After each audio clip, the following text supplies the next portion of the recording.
Olá pessoal, sejam todos muito bem-vindos aqui à nossa Degrau Cultural. Eu sou o professor Alex Mendes, sou professor de Economia e de Atualidades e nós estaremos agora no programa Cadê o Erro? O nosso objetivo aqui é tentar encontrar onde é que está o erro que foi colocado pela banca nos mais diversos certames espalhados pelo Brasil afora, buscando lá ver como que muitas vezes uma frase colocada de maneira incorreta, uma informação ausente, uma informação adulterada pode levar à anulação de uma questão de prova. Portanto, toda atenção, é necessária na hora da gente realizar a prova. A interpretação da questão é tão importante quanto qualquer outro conhecimento que você tenha sobre o tema. E saber fazer uma leitura adequada da questão vai ajudar você na sua resolução e, com certeza, na aprovação. Vamos lá, então, ver a nossa primeira questão de atualidade. Essa questão foi da Prefeitura de Videira, em Santa Catarina, para o cargo de agente administrativo. E ela diz basicamente o seguinte: o mosquito Aedes aegypti é responsável por transmitir vírus de várias doenças, principalmente nesta época do ano, em que a temperatura em nossa região aumenta. Água parada é o ambiente preferido desse mosquito. Entre os vírus que ele transporta, existe um que está sendo apontado como causador da doença, cujas características são que a cabeça da pessoa apresenta um tamanho menor do que o tamanho médio da cabeça de crianças do mesmo sexo e faixa etária, podendo ser diagnosticado ainda na gestação.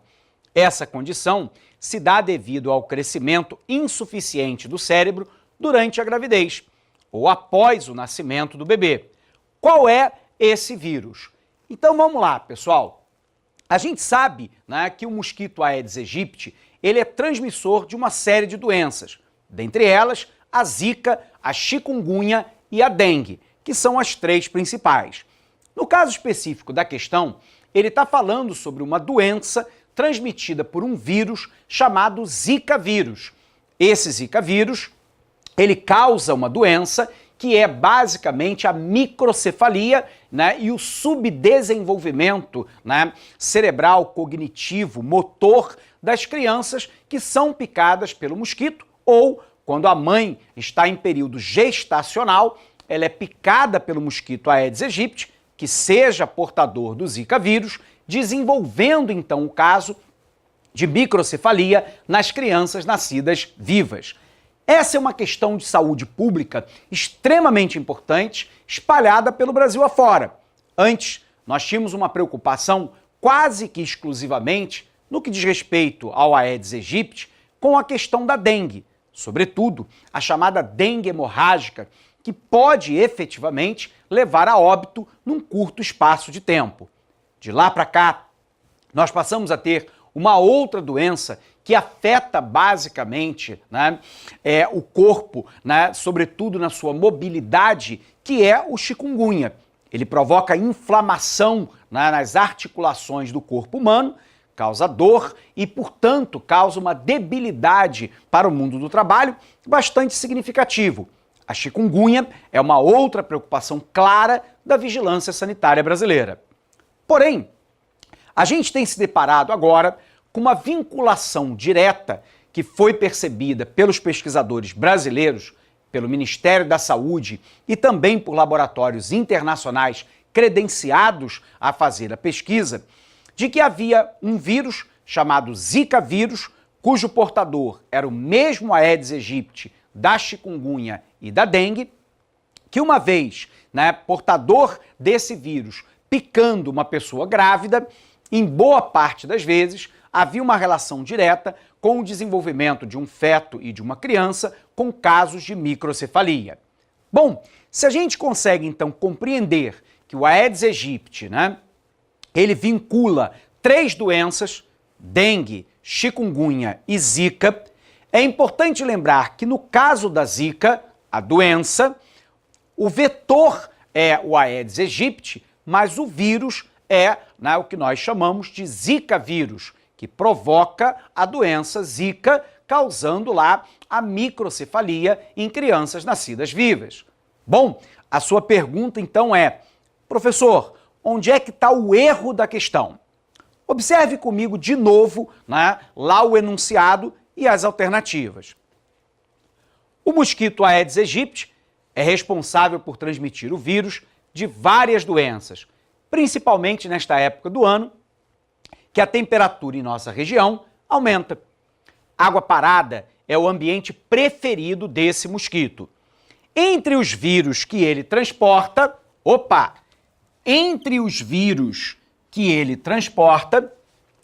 existe um que está sendo apontado como causador de uma doença cujas características são que a cabeça da pessoa apresenta um tamanho menor do que o tamanho médio da cabeça das crianças do mesmo sexo e faixa etária. Então vamos lá. Qual é o vírus? Pessoal, o vírus trata-se lá do Zika vírus. Qual é a doença, né?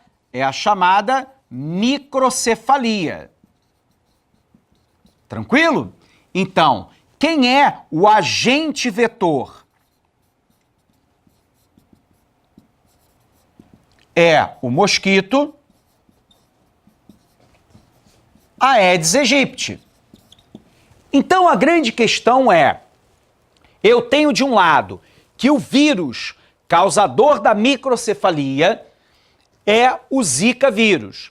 E o agente vetor desse Zika vírus é o mosquito do Aedes. Bom, continuando então agora na questão para a gente entender. Entre os vírus que ele transporta, existe um que está sendo apontado como causador de uma doença cujas características são que a cabeça da pessoa apresenta um tamanho menor do que o tamanho médio da cabeça de crianças do mesmo sexo e faixa etária, podendo ser diagnosticada ainda na gestação. Essa condição se dá devido ao crescimento insuficiente do cérebro durante a gravidez ou após o nascimento do bebê. Qual é o vírus? Pessoal, nós acabamos de ver isso aqui. O vírus é o Zika vírus. Mas observe, né, que a questão não traz esta alternativa. Onde é que está o erro? Cadê o erro?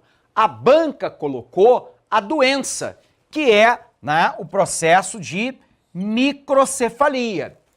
Mas não colocou, né, qual é o vírus que causa a microcefalia. Então o erro é que a banca colocou a doença relacionada, causada pelo vírus transmissor Aedes aegypti, mas não colocou o vírus. Então ela coloca lá a chikungunya e a dengue, que são duas outras doenças, né, cujo vetor é também o Aedes aegypti, coloca lá microbiologia, que não tem absolutamente nada a ver com a questão, porque a microbiologia é aquela que vai estudar os seres vivos sob o ponto de vista microscópico, né? E por um outro lado, a anencefalia é a ausência de cérebro, né, no feto nascido vivo, que normalmente dura alguns minutos, ou algumas horas, ou até alguns dias, mas infelizmente vem a óbito. E ela coloca a microcefalia, que é a doença, mas não coloca o vírus causador. O vírus é o Zika, portanto, a alternativa teve que ser anulada. Um erro grave por parte da banca. Ela coloca a doença e pergunta sobre o vírus. Nosso comentário, pessoal. O Ministério da Saúde confirmou a relação entre o Zika vírus e o surto de casos de microcefalia no Nordeste do país em 2015. A febre Zika, ou simplesmente Zika vírus, é uma infecção causada pelo vírus Zika, transmitido pelo mosquito Aedes aegypti, mesmo transmissor da dengue e da febre chikungunya. Contudo, tal alternativa não se apresentava na questão. Portanto, a questão foi anulada, né? Não havia resposta possível. Bacana? Vamos para a próxima questão? Dá uma olhada para cá. Nós temos uma outra questão. Vamos só apagar aqui um minuto. Nós temos uma outra questão, que é uma questão de 2016, da FEPESE, para a Prefeitura de Lages, em Santa Catarina, para um cargo importante, que era o cargo de procurador do município, né? E, portanto, de alguém vinculado ao ramo do direito. E no ramo do direito, como em todas as outras ciências, nós temos um vocabulário muito próprio, um vocabulário muito específico, que é característico de cada uma das ciências. Sendo assim, na ciência jurídica não é diferente. E aí a questão diz assim: jurista brasileiro que ganhou projeção nacional por sua atuação na Operação Lava Jato. Então vamos lá, pessoal. Se nós estamos falando de jurista, a questão é: a que se refere, né, esse termo jurista? Jurista é normalmente um acadêmico, portanto, normalmente, né, um professor na área de direito, via de regra, com uma sólida formação acadêmica, notadamente, né, doutorado, que durante muito tempo ao longo da sua vida tenha dedicado o seu conhecimento acadêmico profissional a entender a ciência do direito, que vai, obviamente, passar pela lei fria, né, pela letra fria da lei, mas que vai para muito além dela, né?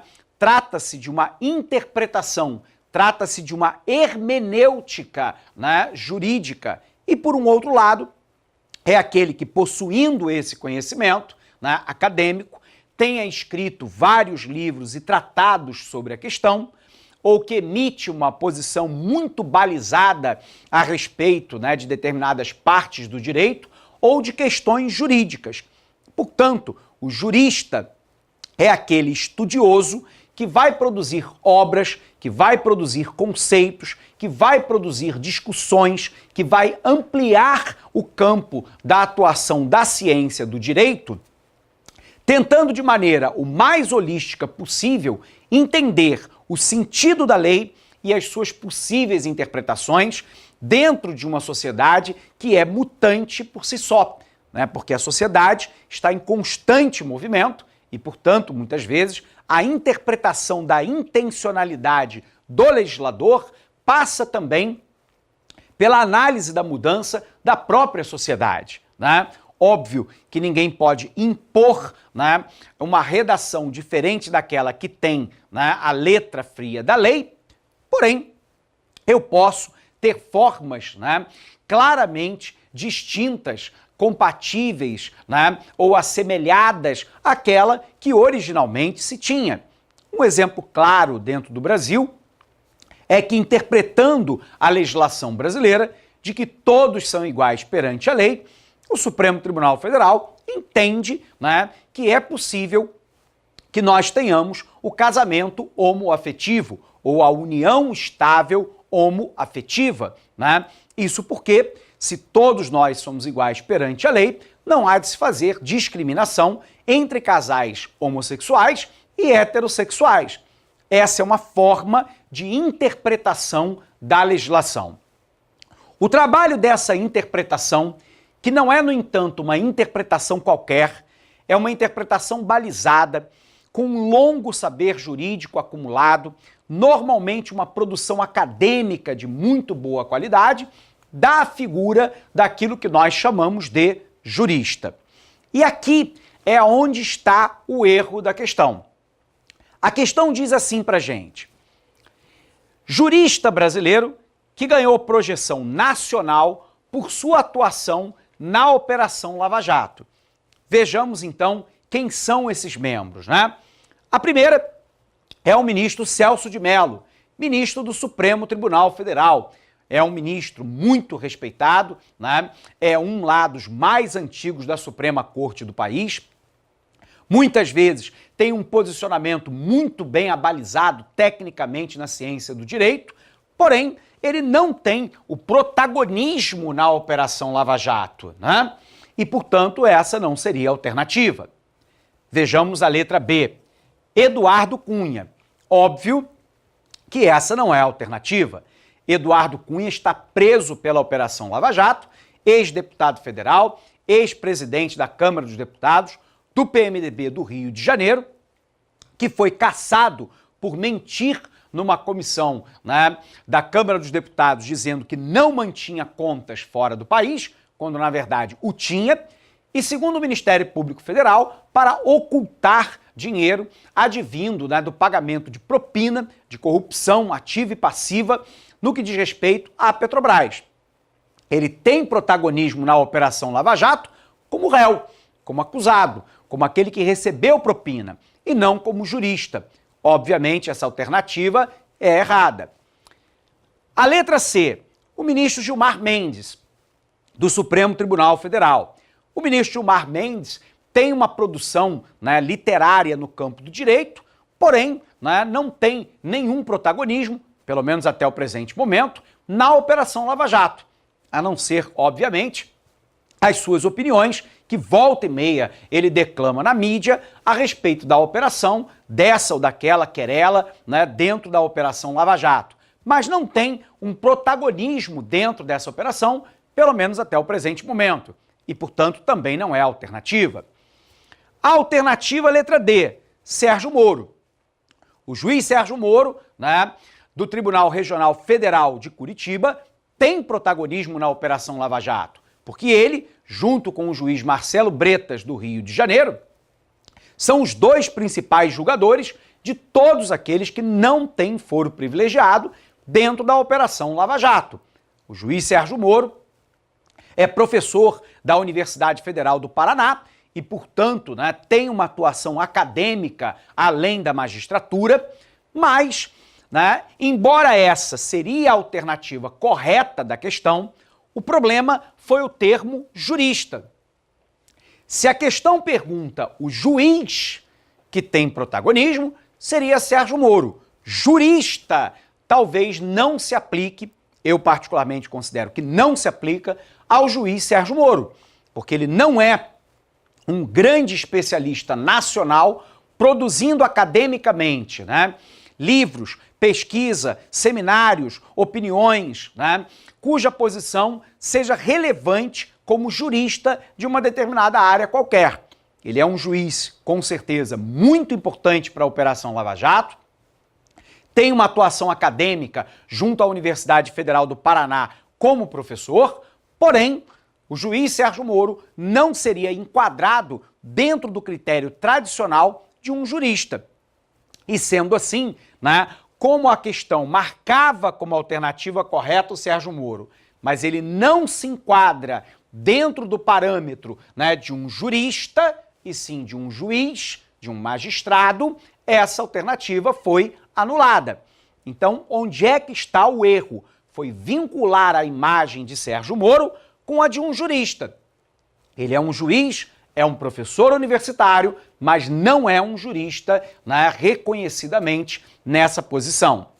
Letra E, Rodrigo Janot é o Procurador-Geral da República. Também tem um protagonismo significativo na Lava Jato, mas não é um jurista, não é um grande estudioso, né, com produção acadêmica científica numa área muito específica dentro do direito. E, portanto, essa questão teve que ser anulada pela banca. Bacana? Confere lá o nosso comentário. Então, a resposta seria o juiz Sérgio Moro, que, contudo, não se apresenta como jurista, e sim como magistrado e professor de direito. Vamos para a próxima questão. A nossa próxima questão é uma questão de 2016.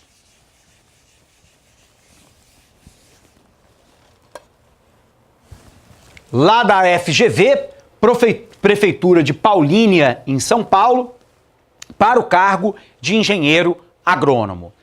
A questão diz assim: o embate entre empresas de mídia e tecnologia e sistemas judiciários em diversos países é cada vez mais frequente. Em relação às disputas judiciais envolvendo a segurança e a proteção da privacidade de usuários de tecnologias digitais, analise o caso a seguir.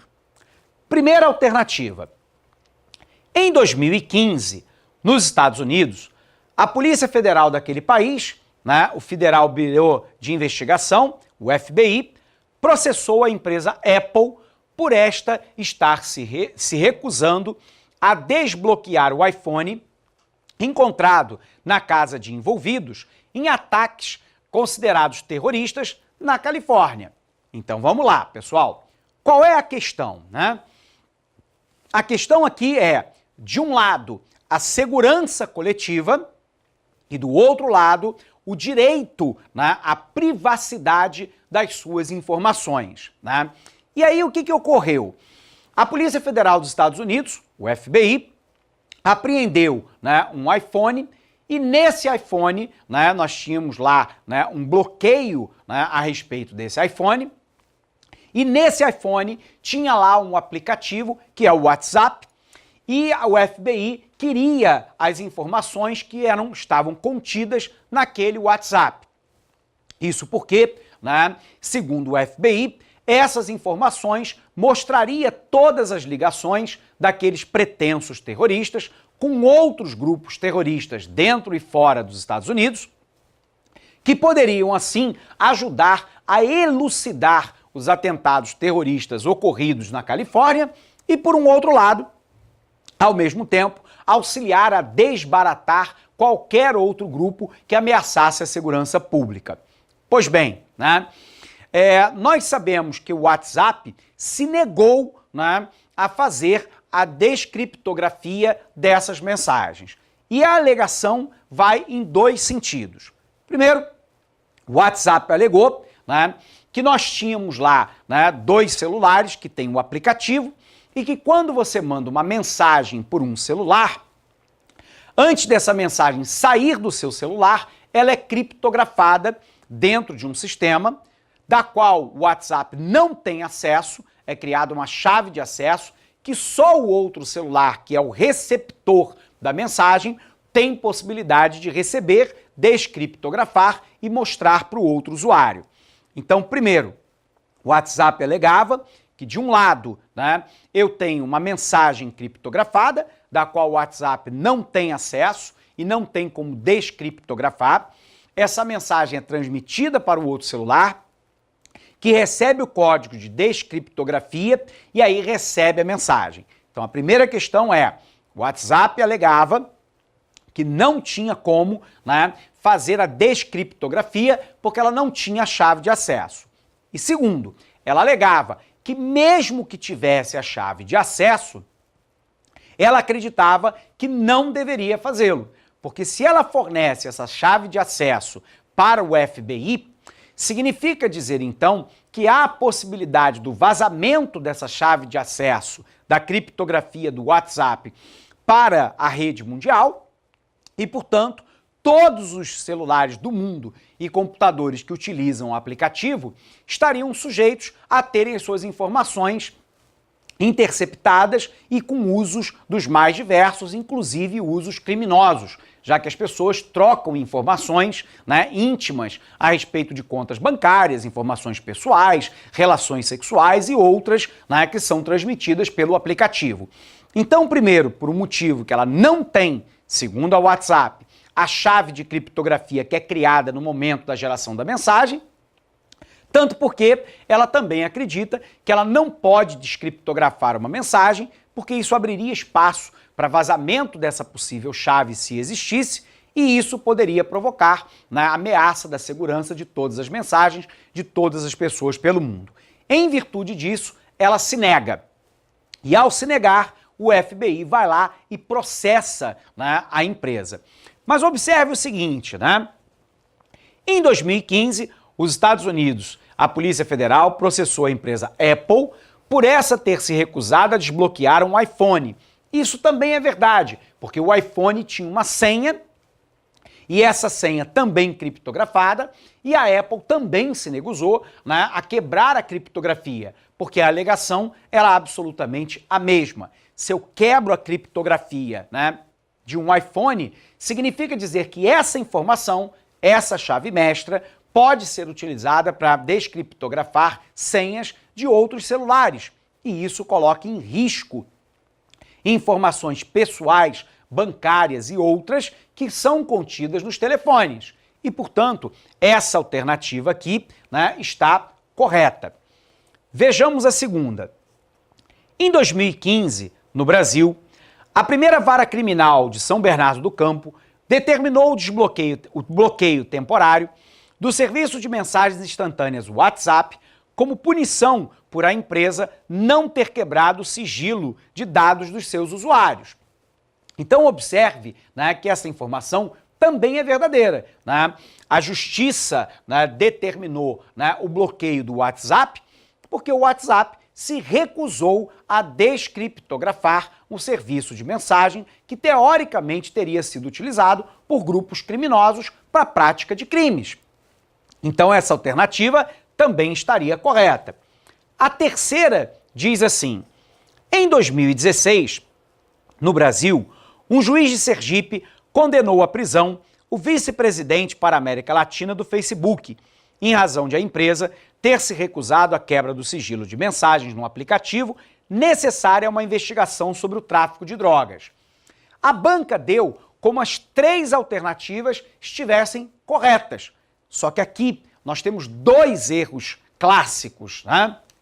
Primeiro, na primeira alternativa, quando ele coloca lá em 2015 nos Estados Unidos, a Polícia Federal processou a Apple por essa ter se recusado a desbloquear o iPhone encontrado na casa de envolvidos em ataques considerados terroristas na Califórnia, ela esqueceu de colocar aqui uma informação fundamental de que, na verdade, né, o objetivo do Federal Bureau era desbloquear o WhatsApp e não simplesmente o iPhone, embora fosse ele também.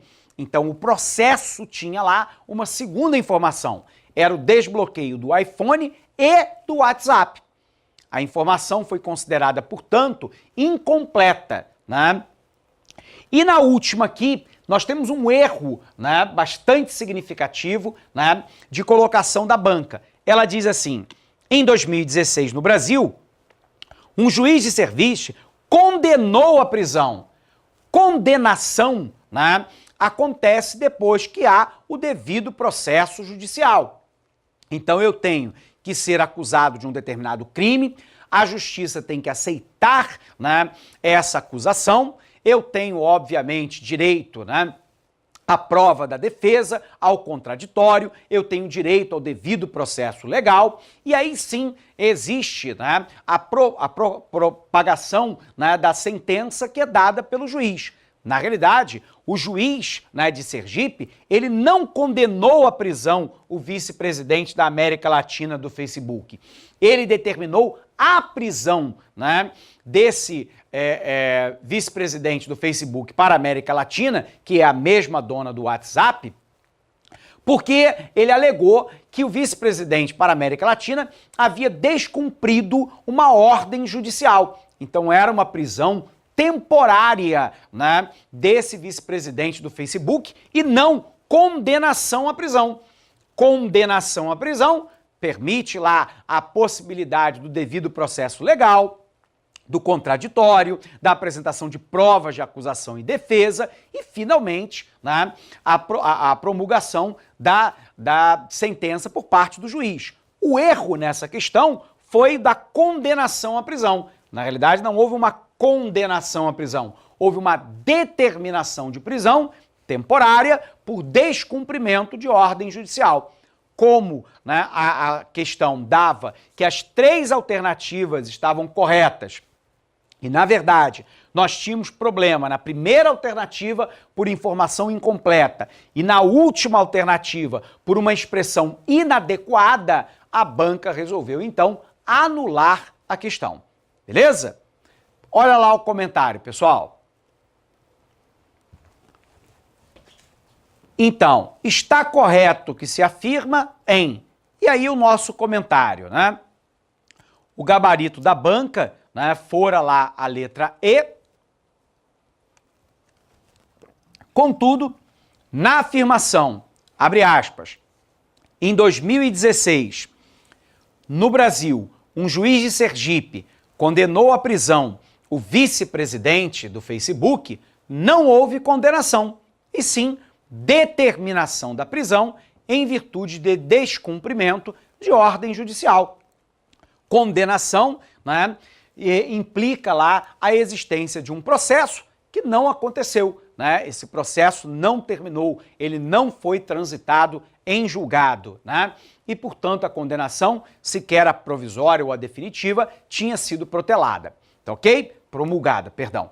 Então, pessoal, né, nós temos aí 3 questões, né, com 3 erros distintos. No primeiro deles, né, a banca se esquece de colocar a alternativa.